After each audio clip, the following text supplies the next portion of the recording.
How to renew California real estate license. To renew a California real estate license, you must complete the process before the expiration date, as licenses are valid for 4 years.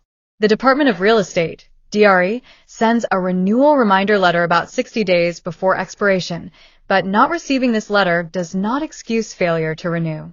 The most efficient way to renew is through the secure e-licensing online system, which allows you to enter your continuing education course details and pay using a Visa, MasterCard, or American Express credit or debit card.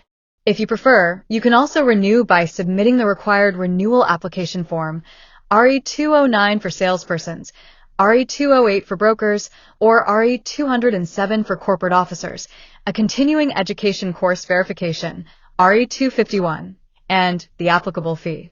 Renewals can be submitted up to 90 days before expiration. If you renew on time, you may continue operating under your existing license. If your license expires, you have a 2-year late renewal period, but you cannot engage in licensed activities until renewal is complete. You can check your license status to confirm renewal.